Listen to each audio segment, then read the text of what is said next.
propanolol, generalmente son los que más, el enalapril, son los de primera línea generalmente que se utilizan, ¿no? Y también se debe pedir al paciente que cambie el estilo de vida, ¿no? Las mediciones en cualquier paciente que ya tenga obviamente presiones elevadas siempre debe ser de forma regular, en la semana mínimamente 2 a 3 veces. Se sugiere obviamente que se haga la medición además del medicamento, ¿no? En el grado 2 ya más de 140 la sistólica o igual a 140 y la diastólica debe ir menor o igual o mayor a 90, ¿no? En estos casos, por ejemplo, ya se utilizan dos medicamentos. Generalmente ya aquí se pueden incluir incluso hasta diuréticos, de asa, dependiendo también de la función renal del paciente, ¿no? También hay que hacer el control y los cambios de medidas generales, la dieta y los ejercicios. Y en el caso de las crisis hipertensivas ya se deben dar medicamentos generalmente sublinguales o incluso endovenosos para que la acción obviamente sea más rápida, para evitar los accidentes cerebrovasculares, para evitar la ceguera permanente en el paciente, que son complicaciones que se pueden dar en crisis hipertensiva. En esta tabla dice que la crisis hipertensiva se da si tiene el paciente más de 180 la sistólica y más de 120 la diastólica. En el libro de Pato menciona más de 200, 120, que casi, bueno, no hay mucha diferencia, ¿no? Entonces, si habláramos de crisis hipertensiva o hipertensión maligna, equivaldría básicamente en esta categoría en la tabla, ¿ya? Siempre que también se revisen pacientes que tengan hipertensión, se deben hacer fondo de ojo para poder ver si hay compromiso de los vasos o hay inflamación en la retina. Entonces también tendremos que realizar ese tipo de exámenes. Otros exámenes que podríamos realizar es función renal, un hemograma, se debe solicitar siempre también la función tiroidea. Si creemos que tal vez es secundaria algún sistema en específico, pues pediré hormonas específicas, dependiendo qué sistema creo que es el que está comprometido, o si es algo cardíaco, algo imagenológico. Voy a ir solicitando, dependiendo de lo que vaya creyendo que es el agente causal, los estudios complementarios, ¿no? No se va a pedir obviamente cualquier estudio, tenemos que ir pidiendo a medida de que vayamos viendo qué alteraciones presenta el paciente, una secuencia obviamente de estudios individualizados. No puedo decir, para todos hay que pedir esto, para todos se da esto, no. Entonces hay que ir viendo también cuál creemos que es el origen. Como les había enseñado ya antes, el esencial, este tipo de hipertensión que está en nuestro libro de Pato, es el más común que le da a la mayoría de los pacientes, sobre todo, pero que tengan más de 50 años, y es multifactorial, significa esencial. Cuando tenemos estos casos, bueno, hay que hacer múltiples estudios, y cuando no encontramos un origen único, por ejemplo, podemos encontrar la creatinina alterada, el colesterol, los triglicéridos alterados. Entonces ahí hay varias cosas que están fallando, ¿no? La parte hepática, la parte renal. En esos casos ya podemos decir que entonces es esencial. Si tiene más de 50 años de edad, entonces vamos a ir ya aumentando cada vez más factores de riesgo para llamarlo obviamente esencial. Ya les había enseñado antes que para llamarla primaria tienen que ser por defectos genéticos. Generalmente estos son raros, y cuando las personas presentan hipertensión deben ser personas o jóvenes o niños, o que no sean las edades habituales a las que obviamente se presenta la hipertensión esencial. En estos casos tendríamos que hacer revisión de estudios moleculares, que en Bolivia, bueno, no se realizan, pero en el extranjero sí podríamos revisar cómo está funcionando o si hay algún polimorfismo genético distinto de enzimas, entre ellas, por ejemplo, la aldosterona sintasa o algunas otras hidroxilasas que tienen que ver con el sistema renina-angiotensina, y podríamos obviamente revisar a nivel molecular. Eso en Bolivia por lo menos no se realiza, ¿no? Entonces eso tenemos en este caso, por ejemplo, limitación. Y cuando creemos que es secundaria, como les decía, podríamos pedir diferentes tipos de estudios. Si yo creo que es por el embarazo, pues tendré que ir llevando con mayor tal vez rigor la medición de la presión, ver el antecedente antes del embarazo, ir revisando también la parte hepática, la parte renal, para ver si no van a ir dándose complicaciones de la hipertensión como la preeclampsia, la eclampsia, síndrome de Hep u otros, que también son consecuencias graves que se desatan durante el proceso de la hipertensión en el embarazo, ¿no? O si creo que es por falla de la tiroides, un hipertiroidismo, hipotiroidismo, pues pediré T3, T4, TSH como corresponde. Si veo que obviamente no tiene ningún caso las partes endocrinas y tienen otros sistemas que ver, por ejemplo, tener en la parte renal una glomerulonefritis, entonces pediré otros estudios, no solamente laboratoriales, podré pedir una ecografía, podré ver una urografía, entonces iré pidiendo diferentes estudios a distintos pacientes según el origen que voy creyendo que es. Generalmente cuando se afecta algún sistema, entonces la hipertensión se llama secundaria. Y cuando es el estrés también hay que indagar, porque algo es algo silencioso. Por ejemplo, tendría que preguntarle en qué trabaja, cuántas horas trabaja, si yo creo que el estrés está teniendo que ver con el desarrollo o que está desatando la hipertensión arterial, ¿no? Que ahora está muy de moda, ¿no? Neste caso, sobre a hipertensão, a altitude de Cochabamba pode acrescentar? Claro, no se olviden que a mayor altura, menor capacidad de oxigenación, por tanto el cuerpo responde realizando producción de glóbulos rojos. A mayor cantidad de glóbulos rojos, más lento va a ir corriendo y es más espesa la sangre. Esto puede desencadenar una activación de la bomba cardíaca para tratar de impulsar esa sangre que está más espesa, y la parte cardíaca podría ser el detonante para que se desate un proceso de hipertensión. Y bueno, van a haber otras consecuencias, ¿no? Si la sangre corre lento, puede haber trombosis. Si está estimulándose demasiado también la parte cardíaca, se puede dar hipertrofias, luego lesiones y así una serie de eventos que se pueden ir suscitando, ¿no? Claro que lo conveniente sería que se cambie obviamente de altura al paciente. Muchos pacientes que, por ejemplo, desarrollan hipertensión en La Paz, se les sugiere cambiarse de región para residir, para disminuir obviamente los signos, síntomas, si no se puede controlar, sobre todo con la parte de medicación, ¿no? Habría que ver si la medicación está ayudando a controlar la hipertensión arterial en el paciente. Si no, entonces es mejor cambiar de residencia. ¿Se ha entendido? Sí, porque foi complicado. Vai viver em Brasil. Tendrá que volver a Brasil, ya. Ahora, el diagnóstico, como les digo, no hay una cosa que yo les diga, primero hagan esto, primero, obvio, tenemos que tomar la presión arterial, ya les he dicho, no se hace una toma. Tenemos que hacer por lo menos 3 tomas y tenemos que además la presión tomarla bajo muchas condiciones, ¿no? Que ya hemos mencionado antes. Eso claro que nos va a dar una orientación y tenemos que ir monitorizando. También se deben realizar, claro, estudios generales, pero no hay una secuencia única de eventos para diagnosticar la hipertensión. Es individualizado, cada paciente va a ser un ente individual que hay que tratar y hay que, para diagnosticar, también pedir distintos tipos de estudios. Ahora también siempre algo que se solicita es el electro, siempre debemos ver si no hay algún origen cardíaco que pueda estar desatando la hipertensión, ¿no?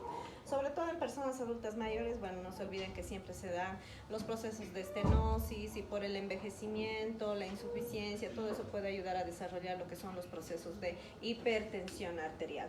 Aquí algunos estudios básicos, siempre urea, CREA, debemos pedir un hemograma, debemos pedir siempre las plaquetas, los leucocitos para ver si no está alterado y está desarrollándose de repente otro cuadro que tal vez está acompañándose de hipertensión, ¿no? Entonces siempre hay estudios laboratoriales muy generales que se deben pedir, claro, a todos, ¿no? Y el tratamiento, no existe un tratamiento único, ya les he dicho, dependiendo también qué tipo de presión elevada, si es grado 1, grado 2, y hay que ver si es solamente la presión alta.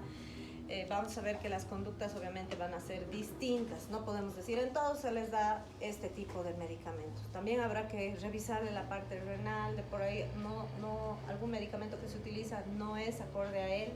Entonces habrá que ir cambiando. O un medicamento estoy utilizando y resulta que sigue elevada la presión y está tomando, vigilado, etcétera, y aún así no responde, entonces hay que cambiar, obviamente, otra segunda elección.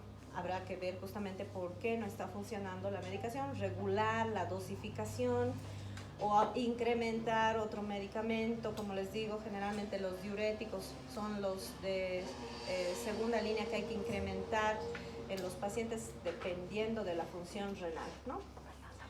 Y las medidas generales, no se olviden que hemos mencionado, ¿no? Hay que hacer dieta, ejercicio y prohibir algunos consumos de algunas sustancias que elevan la presión, ¿no? Consecuencias de la hipertensión arterial. También algo más o menos ya hemos comentado, si yo tengo hipertensión, bueno, el flujo tan fuerte siempre despierta la entrada de coagulación, trombosis, embolia, infarto, son complicaciones de hipertensión. Más si la hipertensión no se está manejando correctamente y no se está controlando de forma constante. Ahora, no es que se da un medicamento y luego adiós, tiene que venir en 6 meses, si está bien regulado, de meses que le hemos hecho la vigilancia, podemos espaciar a 6 meses, regresar, otra vez revisamos si está funcionando, si no, hay que modificar, redosificar y siempre se deben hacer seguimientos a los pacientes, ¿no? También la formación de placas de ateroma. No se olviden que el golpe que realiza la presión fuerte puede llevar a que se dé la inflamación en la pared, en la íntima, y eso genera migración de macrófagos, y los macrófagos se comen el colesterol que está en la luz y empieza a formarse estrías, luego placas de ateroma, ¿no? Otras pueden ser la disección de la aorta, siempre y cuando tengamos de repente un vaso aórtico que tal vez no es tan elástico, está envejecido, o algunos segmentos de repente están sufriendo procesos de calcificación por envejecimiento. Habrá que ver qué otras patologías añadidas también se están desarrollando en el paciente para que se dé esta complicación, ¿no? Y las dos más conocidas tenemos en las arteriolas, sobre todo a nivel renal, que son las arterioloesclerosis hialina y la hiperplásica. Estas dos consecuencias no solo se dan en pacientes con hipertensión, sino que tengan también otras patologías de base metabólicas, entre ellas la diabetes mellitus u otras. La arterioloesclerosis quiere decir engrosamiento y endurecimiento de la pared de una arteriola por culpa de la acumulación de proteínas en la túnica media en el músculo liso. Y en el caso de la arterioloesclerosis hiperplásica es el engrosamiento y endurecimiento de la pared por incremento del número de células en la túnica media de la arteriola. En ambos casos generalmente se desata un estrechamiento de la luz o del lumen del vaso y genera que la irrigación en el riñón sea escasa. Por tanto, se afecta el filtrado glomerular. A menor filtrado que se esté formando, el riñón obviamente va a empezar a desencadenar cambios que alteran la formación del filtrado para tratar de reabsorber lo que es volumen y generar más hipertensión en el paciente, ¿no?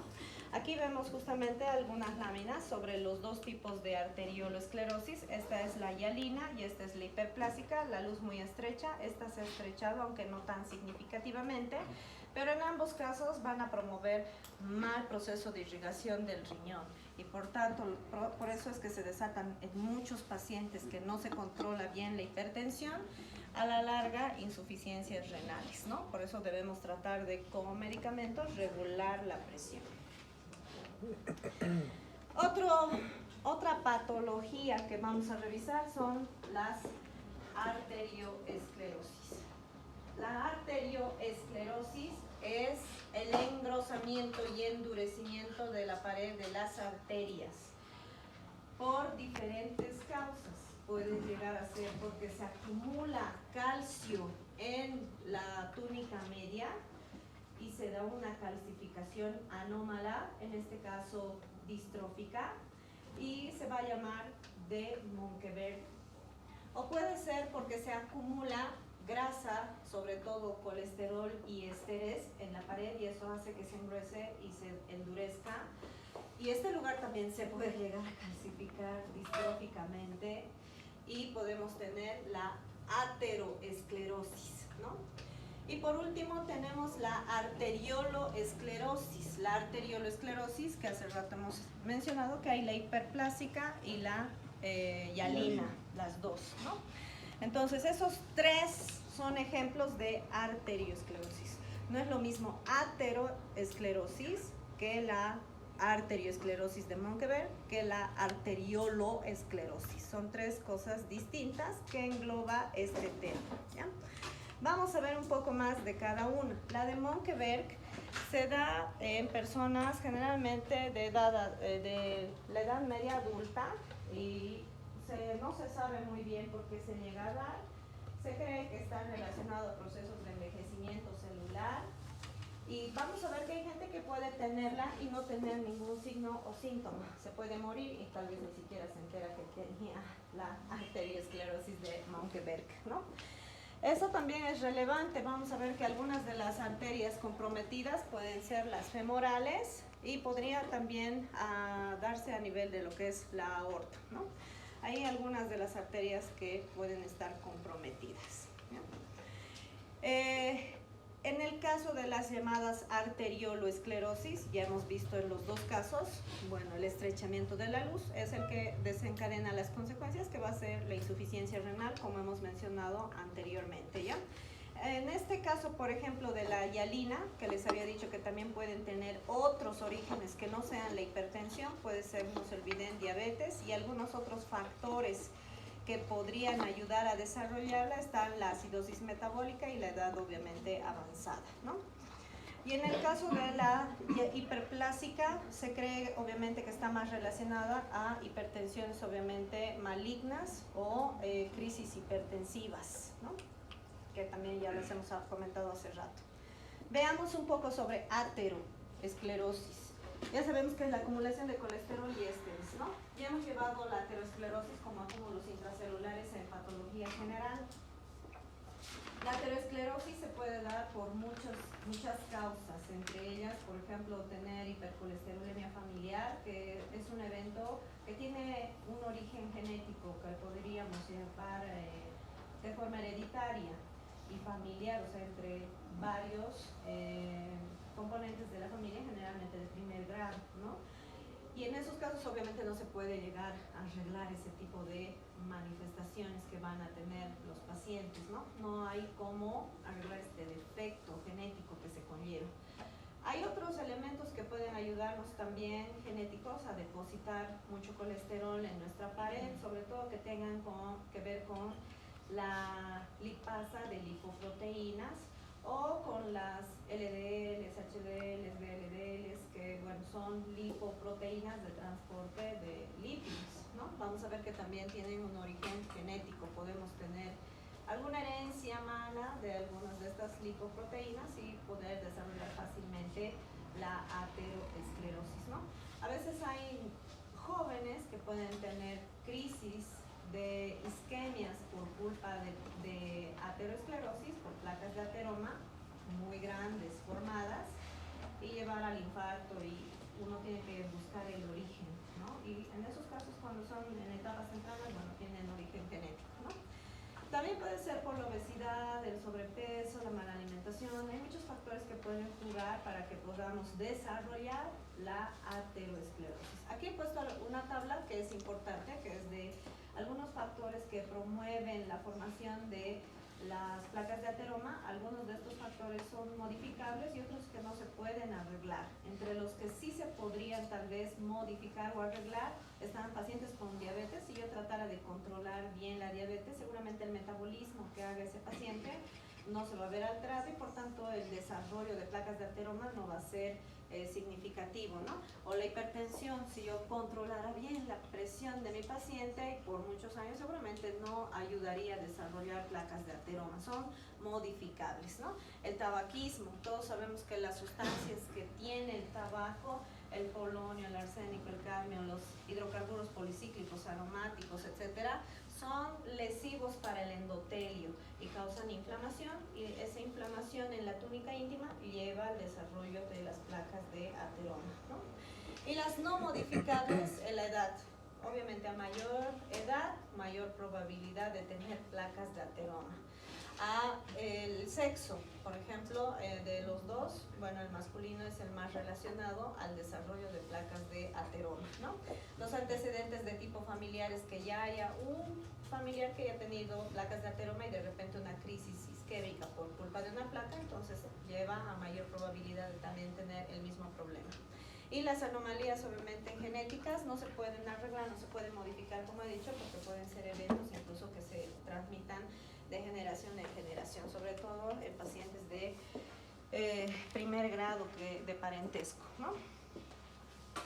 La edad, obviamente, a la que más se ve pacientes que han desarrollado placas de ateroma son generalmente 50 años para adelante, ¿no? Y es en parte en relación también a los procesos del envejecimiento de los vasos, ¿no? Es también otra cosa importante que vasos son los que más pueden formarse en ellos las placas de ateroma.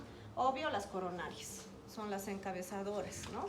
Luego tenemos, claro, las cerebrales del polígono de Willis, podemos tener incluso en carótidas, pueden haber también en la aorta, podemos tener en las femorales.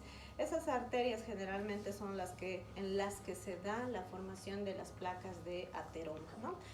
Y aquí vemos justamente un vaso y la placa de ateroma, pero para que se llame placa tiene que haberse suscitado varios eventos. Entonces les voy a mostrar un video bien cortito. Vamos a ver si abre. A ver, vamos a ver si abre. Si no abre. Oh, qué linda. Un video cortito a ver si da.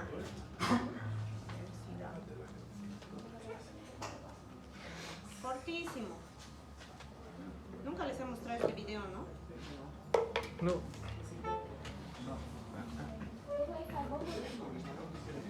¿Qué ves? Uy, vamos a ver si se puede aumentar. Traten de guardar silencio para escuchar ya, porque no tiene conector de sonido. Había sido muy bajito. A ver, vamos a ver si esto está en 98. Ahora sí. Creo que no proyecta, ¿no? Uy.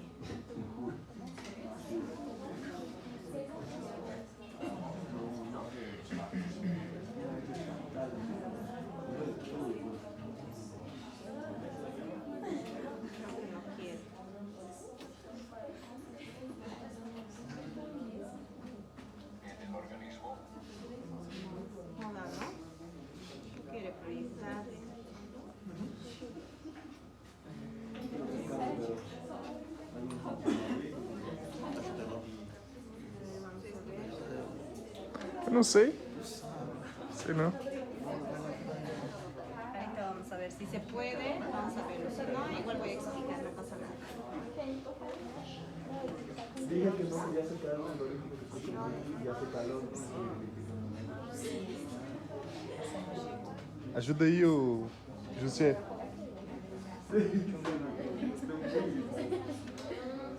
Dá um salve aí. Dá um salve aí, ô. E dá um salve aí. Manda um tchauzinho. Ah, você tá gravando? Então, gente, esse é o nome. Por eso lo he sacado ya y no quiere dar.